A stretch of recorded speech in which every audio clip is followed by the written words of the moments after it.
Hello, glad to see you on the channel. Subscribe, leave a like, and don't forget to write a comment. Enjoy watching. Last Thanksgiving, while everyone was finishing up their second plates of dry turkey and watery green bean casserole, my mom leaned back in her chair, looked across the table at me with that familiar cocktail of pity and passive judgment in her eyes, and said, "One day you'll find someone. Maybe." Then she added this little awkward laugh that made the whole table erupt. Not because it was funny, but because that's how my family operates. Someone takes a dig, and everyone laughs like it's not the 100th cut in 1,000 tiny ones. I smiled the way I always do, wide enough to make them think I could take a joke, tight enough to keep the bitterness from spilling out. But inside, something broke. Or maybe not broke. Maybe it just snapped into place.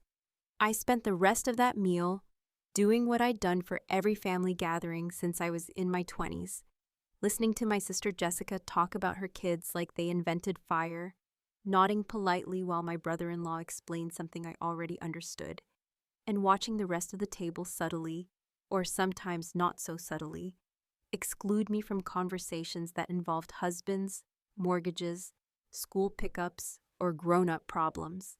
I was 38, single, successful, and according to every member of my bloodline, apparently still waiting for life to start. What they never quite seemed to grasp was that I didn't need a man to feel fulfilled, but I sure as hell didn't enjoy being treated like a defective appliance just because I hadn't picked one out. Every dinner, every holiday, every call with my mom somehow twisted back to the same storyline, that I was incomplete, unfinished, a rough draft waiting for some man's red pen. After dessert, I helped clear the plates, like always. Jessica sat with her husband sipping wine, my parents huddled together on the couch discussing the drive back home, and I stood in the kitchen scrubbing mashed potatoes off plates no one thanked me for washing. At one point, I heard my mom say, "It's a shame, really. She was such a smart girl." As if I died. As if my singlehood was a diagnosis. That night, back at my hotel room, I did something I hadn't done in a long time. I opened my laptop, pulled up the restaurant's website, the one they'd been going to for holiday dinners every year for nearly a decade, and I clicked private event inquiry. I didn't even know what I was doing at that point. It started out as curiosity, a little itch in the back of my mind, but as I filled out the form, my hands moved faster, steadier. Preferred date, November 25th. Time, 6 p.m. Name, Emily Matthews. I closed the laptop without hitting submit. But the idea stayed. Over the next few weeks, the holiday group chat fired up again. My sister dropped a message. "Same place, same time. I can call and confirm." My mom chimed in. "Can't wait to see everyone." I said nothing. Not yet. The funny thing is, they never asked if I was seeing anyone.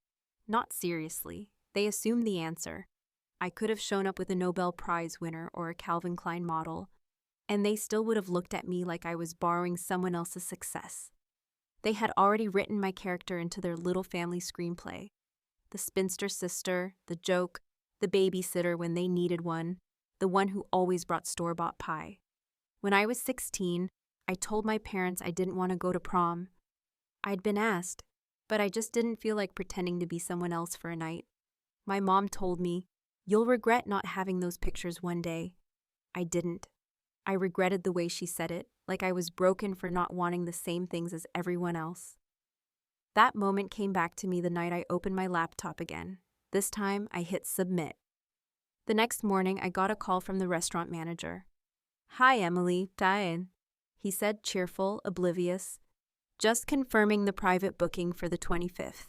It's for the full dining room, correct?" I took a breath and said yes. I paid the deposit. I signed the contract. I even gave them the family name to flag. Told them not to allow reservations under Matthews that evening as it was a surprise family event. Technically not a lie, just a different kind of surprise. By mid-October, I started laying the groundwork. I made my Instagram public. I posted a couple of artsy shots, wine glasses clinking, a candlelit table for two. I bought a man's watch and laid it next to my coffee in the frame. Subtle things, things Jessica would notice. And she did. Her likes came in like clockwork. I didn't reply to her comments, just let them sit there. Then came the group chat again. My mom messaged, "Hope everyone's ready. I booked the same table as always." 2 minutes later, they said it's not available this year? Strange. Jessica responded, "What? We've had that table for years." My dad asked if maybe someone beat them to it. I typed and deleted about 5 different replies before settling on nothing at all. By the end of the week, my mom called me. I let it go to voicemail. Her message was clipped, annoyed. "Hi, honey, we're trying to figure out the Thanksgiving dinner plans. That restaurant's booked. Jessica said you're not answering. Hope everything's okay. No love you, no miss you, just logistics and layered tones." I was already packing a bag. I hadn't decided if I was going to go alone or bring someone. But I knew one thing for sure. That table, the one where I had spent years smiling through discomfort, holding back words that would have ruined everyone's cranberry sauce, would finally be mine. For once, I wouldn't be the extra chair. I'd be the one at the head of the table, glass raised, smile real. It's strange how certain memories feel like they happened last week, even though the calendar insists they belong to decades past, moments that everyone else at the table conveniently forgot, but that I still carry like pebbles in my shoes, impossible to ignore no matter how far I walk. I've come to believe that family has a way of choosing which parts of you they'll accept, which pieces they'll highlight in their anecdotes, and which ones they'll quietly sweep into a corner, hoping you'll forget them too. But I never forgot, because forgetting would mean forgiving, and I never got far enough down the path to reach that kind of peace.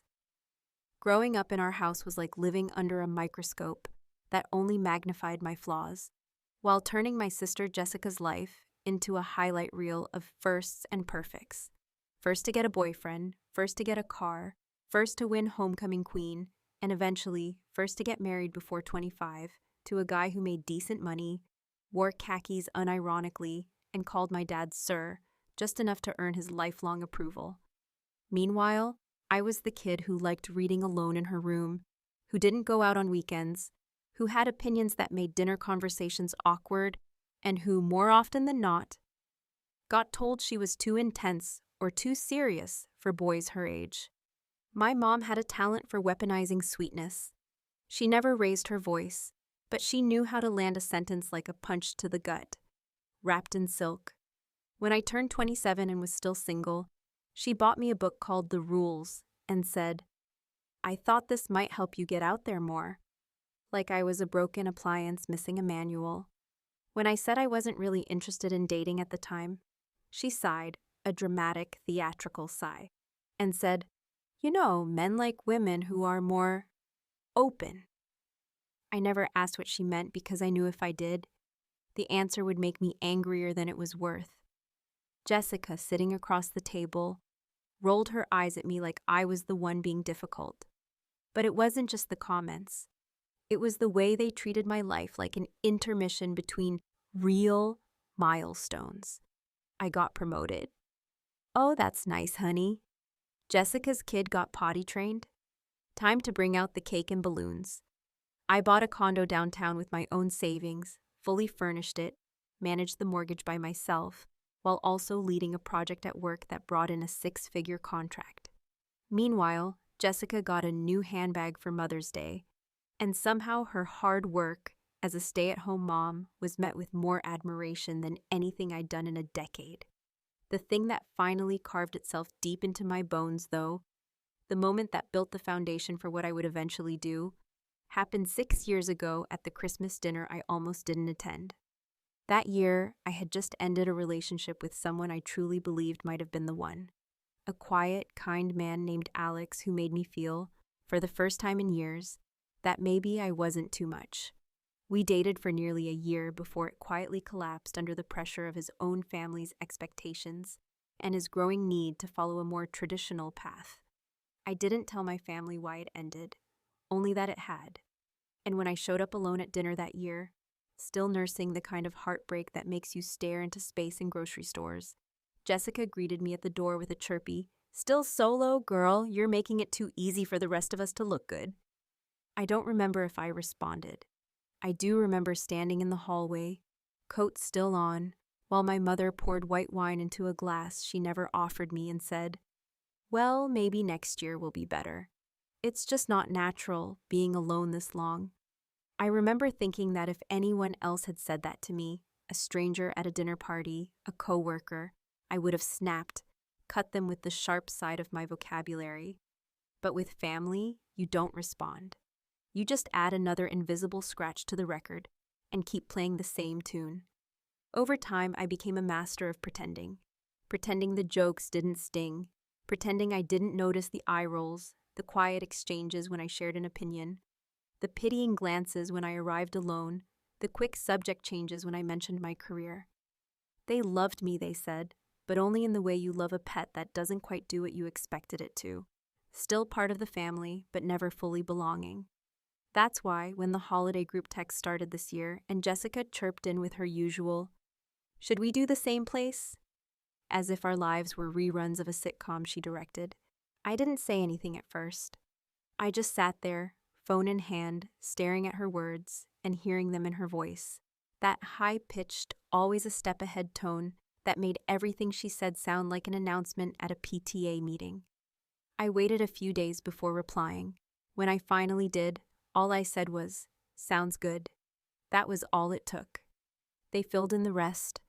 Assumed I'd show up like always, take my seat at the edge of the table, smile politely through the same stories, and laugh when someone poked fun at me for being mysterious or picky.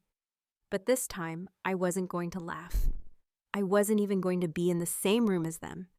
I watched the group chat spiral into confusion a few weeks later when my mom called the restaurant and was told that the private dining room was unavailable. I knew the exact moment it happened. She sent a passive-aggressive text to the group. "Strange, someone already booked it. Can you believe that?" Jessica replied within seconds. "Who gets a full buyout for Thanksgiving? Rich people, I guess." I almost laughed. Almost. I didn't reply. I didn't need to. I had already sent my final payment to the venue. I had finalized the menu, chosen the wine pairings, even requested the exact table they always used. The one by the fireplace, the one where I used to sit in the corner so no one would notice if I excused myself to cry in the bathroom for a few minutes. That table was mine now, and not one of them had the faintest clue. But the part that felt most satisfying, the part that made everything worth it, wasn't that they were being locked out of a tradition they never questioned. It was that for once, I wasn't reacting. I wasn't defending. I wasn't explaining. I was in control, quiet, calculated, and invisible in all the ways they had trained me to be. Only now, I was using that invisibility for something they'd never see coming. They forgot the moments that shaped me, but I remembered every single one. And now, finally, they would too. There's something oddly liberating about watching people walk into a trap you built with nothing but their own assumptions and your silence. I didn't need to scream, argue, or announce my plans in some overly dramatic confrontation. That wasn't my style, never had been. No, this kind of revenge. The kind that doesn't leave bruises but burns quietly in someone's pride. Required a level of patience most people in my family couldn't fathom, and that's exactly why it was going to work. After I confirmed the booking, paid in full, and received a detailed breakdown of the night, including the menu, seating arrangement, and lighting preferences, I sat at my kitchen table with a mug of lukewarm coffee and stared at the final invoice for a solid 20 minutes, letting the weight of it settle into my bones. It wasn't just a dinner. It wasn't even just a reclamation of a space that had for years symbolized my place at the bottom of the family totem pole. It was a declaration, quiet, deliberate, and without apology, that I was done playing the part they had written for me. I wasn't stupid enough to think this would change how they saw me, at least not overnight, and I didn't need it to. What I wanted, what I had always wanted, if I'm being honest, was for them to feel, for even a fraction of a moment, what I had felt every time they pushed me to the margins.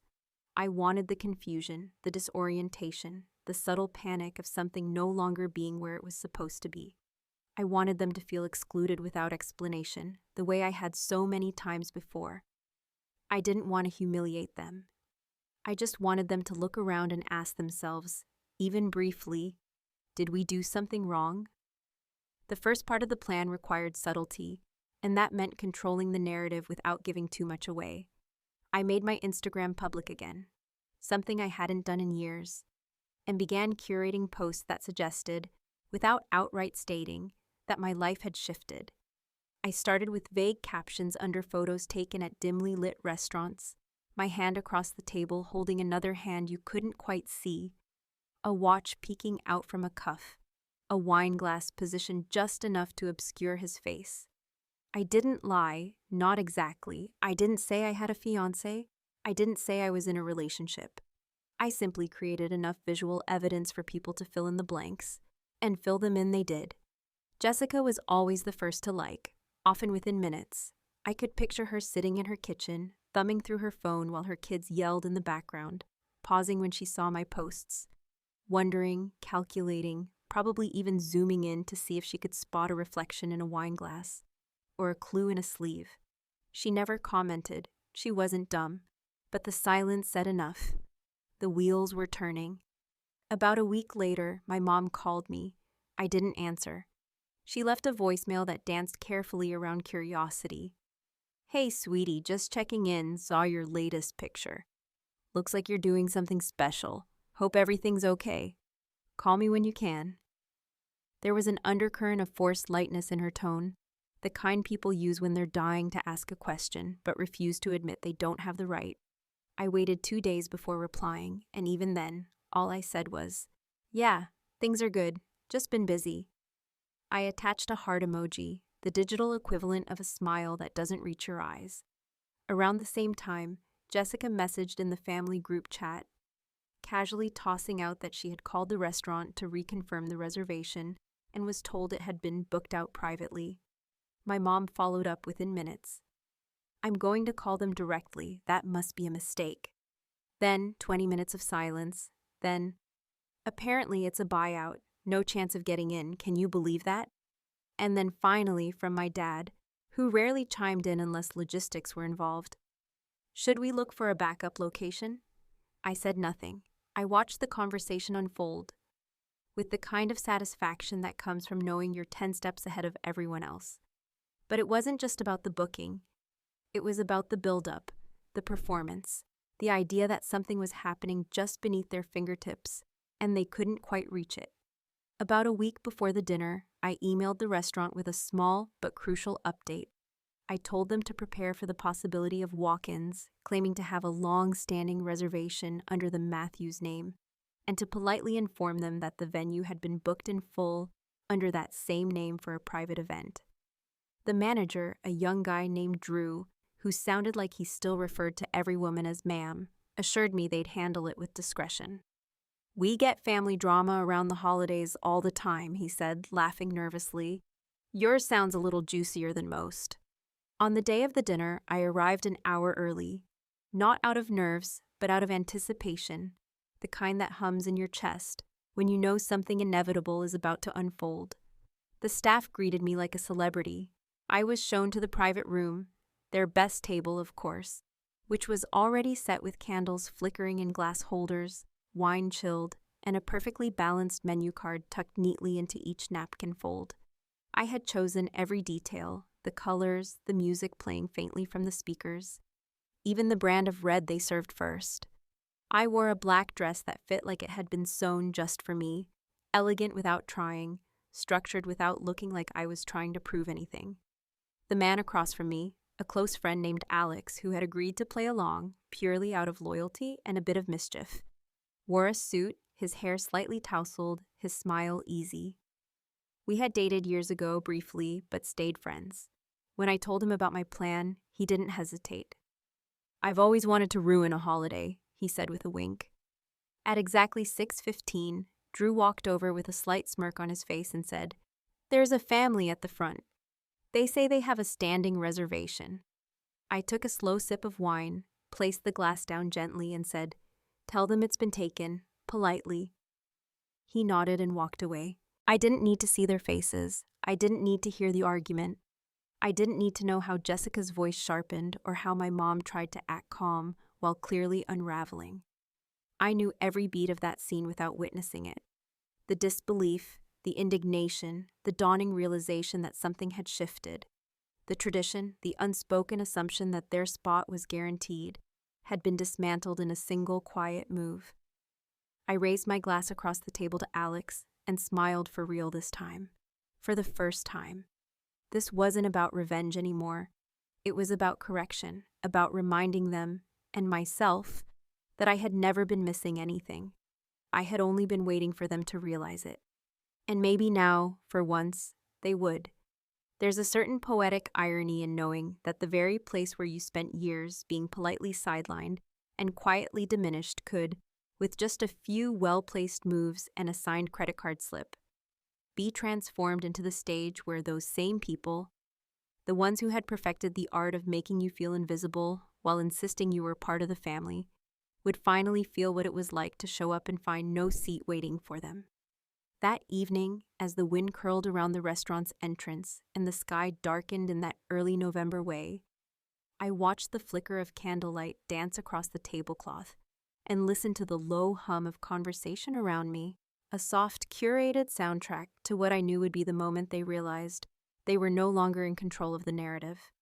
I didn't ask to be the black sheep of the family. I just never figured out how to contort myself into the shape they expected. Smaller, quieter, agreeable in the way that made family dinners easier to digest. I never wanted war, but they mistook my silence for surrender, mistook my absence of confrontation as acceptance, and they never once considered that I might not be as passive as I seemed. They assumed, as they always had, that I would play my part, show up, smile, and keep my opinions tucked neatly between sips of wine and bites of overcooked turkey. And because they believed their roles were permanent and their rituals immutable, the idea that someone like me, someone they had consistently overlooked, might step off script and change the plot was a possibility so far outside their imagination that it made what happened next all the more satisfying. Drew returned to my table after just a few minutes, a quiet gleam of amusement in his eyes, the kind you'd expect from a man who's just watched a mild-mannered suburban meltdown unfold in real time. He leaned in slightly, lowering his voice in the way people do when they're about to deliver good gossip. So, there's a woman out front, mid-50s, tight curls, real confident energy, swearing she's spoken to the manager about the reservation, he said, and I didn't even have to ask to know it was my mother. There's another woman with her, early 40s, clearly not happy, who keeps checking her phone and saying things like, "This doesn't make sense. We've never had to make a reservation before." And that was Jessica, undoubtedly pacing, irritated, her sense of entitlement colliding with reality in the kind of small implosion that rarely happens to people like her. I didn't look toward the entrance. I didn't need to. I had lived in their house, sat at their tables, listened to their judgments disguised as concern, and memorized the way their voices climbed when something didn't go their way. I had spent enough dinners pretending not to hear the way Jessica would lean over and whisper to her husband things like, "You'd think by now she'd have someone," while I sat less than 5 feet away, slicing into turkey I didn't even want to eat. I had heard my mom, after a couple glasses of wine, say things like, "She just has such a hard time connecting with people," to distant relatives who nodded sympathetically, as if being single at 38 was a terminal illness I refused to treat. They would talk around me, about me, as though I didn't have ears or dignity or the capacity to be hurt. And now, for once, they would be the ones trying to make sense of something that no longer revolved around them. Alex, ever the calm presence, lifted his glass in my direction with an amused smile and said, "So, that's them." He didn't need confirmation either. There was something incredibly validating about having someone by my side. Not to pose or pretend, but simply to witness what I was doing. Someone who knew me well enough to understand that this wasn't pettiness or vengeance, but a quiet reclamation of self-worth. "That's them," I replied, and we toasted to nothing in particular. At that moment, my phone buzzed against the table. I let it ring. It buzzed again, once, twice, 3 times. Then a text came in. "Jessica. Hey, where are you? Did you change the reservation without telling us?" The tone was accusatory, like I had violated some sacred rule of sibling order. Another buzz, my mom this time. "Emily, we're at the restaurant. Something's wrong. Call me back." And then, as if on cue, a voicemail.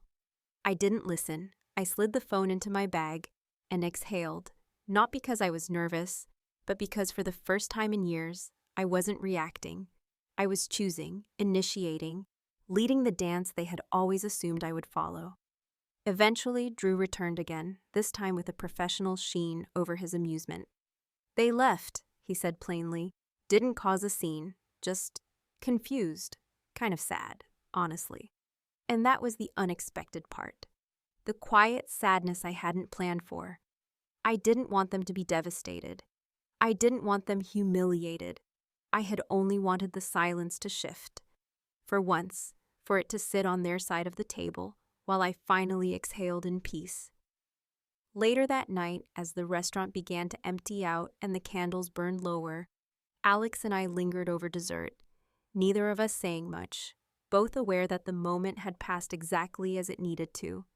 As we stood to leave, I paused and looked around the room, letting my eyes rest on the now empty table near the fireplace, the one they had always claimed, the one where I had sat in quiet discomfort for years, and I felt something loosen in my chest. Not quite closure, but something close. Back home, hours later, I finally listened to the voicemail my mother had left. Her voice was softer than usual, unsure in a way that startled me. "I hope you're all right," she said, and I could tell she wasn't angry, just confused. "I know you've always been different, and maybe we didn't make enough room for that. Maybe we didn't understand. Just call me, okay?" And then a pause, long and unedited, before she hung up without saying goodbye. I played it twice, not because I needed to hear it again, but because it sounded like something she hadn't rehearsed. Maybe for the first time in a long time, my absence had made more noise than my presence ever did. And maybe, just maybe, that was exactly what needed to happen.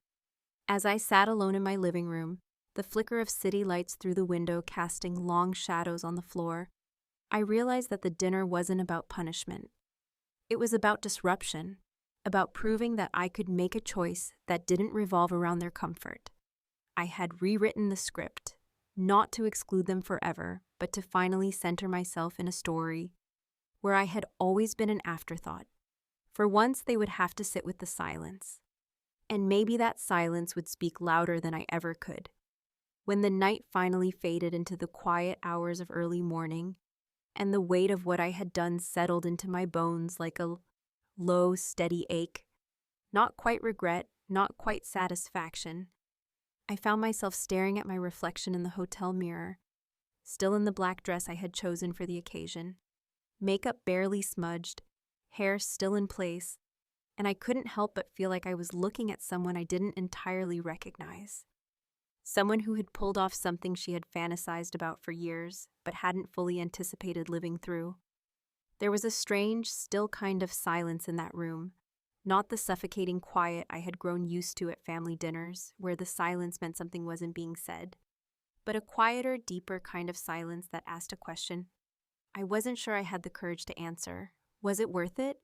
It's easy, in theory, to craft a plan like mine, to imagine the satisfaction of watching people who had hurt you, even unintentionally, even subtly, get a taste of their own medicine, to believe that justice can be served in a single evening with the right lighting and an expensive bottle of wine. But the truth is more complicated, and once the performance ends, once the candles burn out and the illusion dissipates, all that remains is you, your thoughts, your history, your family, your pain. And there is no applause, no neat resolution, just the quiet hum of what now? Alex had hugged me goodbye just outside the restaurant, his hands warm, his expression open and sincere in a way I wasn't entirely ready for. "You did it," he said, not with celebration, but with understanding. "They'll remember tonight.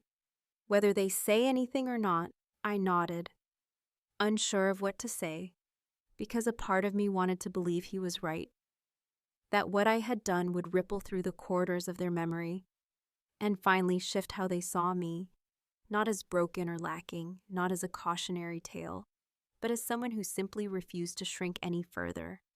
And yet another part of me, the part that had built itself around disappointment and learned not to expect validation, wondered if this would just be another story they told about me, another chapter in the book of Emily being difficult.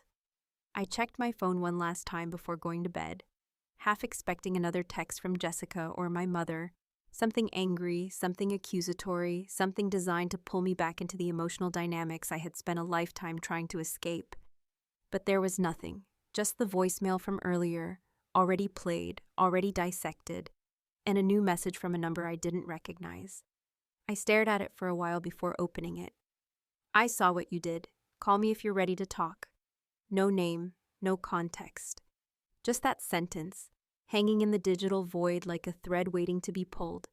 I read it again and again. My heart, which had been calm all night, suddenly thudded louder, not from fear, but from something older, something I hadn't allowed myself to feel in years. The area code was familiar, Ohio, my hometown, a number from a life I thought I had left behind. It wasn't hard to guess who it might be. My father had left when I was 15, not in a dramatic blaze of shouting and slammed doors, but in a slow, steady retreat that looked, at the time, like silence stretching longer and longer between visits, calls becoming fewer and then non-existent, letters that arrived months apart before stopping entirely. He had remarried eventually, moved a few towns over, started a new family that, as far as I knew, didn't include room for the daughter he left behind. My mother rarely spoke of him, and when she did, it was with that clipped tone she used to slice past inconvenient truths. "Your father had his own problems," she would say, as if that explained everything. Jessica never brought him up. As far as the family was concerned, he was a footnote, irrelevant, inconvenient, gone. And yet here was a message, brief, unsettling, deeply familiar. And for reasons I couldn't entirely explain, I didn't delete it. The next morning, I packed my things and drove home to Chicago in silence, the city's skyline slowly emerging through the windshield like a promise I had almost forgotten. I didn't turn on the radio. I didn't take calls. I just drove, letting the lines of the highway pull me forward, away from the restaurant, away from the family I had shut out for a night, away from the carefully curated image of a woman in control. Because beneath it all, beneath the sharp dress and the wine glasses and the perfectly lit Instagram posts, was a woman still asking questions she didn't have answers to, still wondering if the power she had claimed came at the cost of something she might still want to recover. Back in my apartment, I opened the curtains, made tea, and stood in the kitchen as the sun poured in through the windows. The voicemail from my mother still lingered in my mind, her voice softer than I had ever heard it, not defeated, but stripped of the certainty she had always worn. Like armor. Maybe, just maybe, she had felt something that night. Not shame, not anger, but reflection. Maybe she had looked around the table and noticed the empty seat and realized for the first time what it felt like to be the one waiting for someone who chose not to show up. I didn't call her back, not yet. Instead, I sat on the couch, phone in hand, eyes fixed on the message from the unknown number. My thumb hovered over the screen, not quite touching it, as if the moment before the decision mattered more than the decision itself. What would I even say if I called? Where would that conversation go? Would it open a door I had spent years learning to live without? Would it matter? Maybe this whole thing, the dinner, the posts, the cancellation, hadn't been about revenge or validation at all. Maybe it had been about disruption. Maybe it was my way of breaking a cycle I had been born into without consent, of saying, in the only language they seemed to understand, "You no longer get to decide what I deserve." Was it worth it? In some ways, yes. In other ways, I wasn't sure. Because what they felt that night, the surprise, the confusion, the loss of control, that passed. But what remained for me was more complicated. A quiet liberation wrapped in the awareness that even the most satisfying revenge doesn't erase the years that built the need for it. I didn't reply to the message that day, but I didn't delete it either. And somehow, in that decision, that small, deliberate indecision, I found a peace more real than anything I had felt at that table all those years. Because for once, the choice was entirely mine, and no one, not Jessica, not my mother, not even the man who left, could take it from me.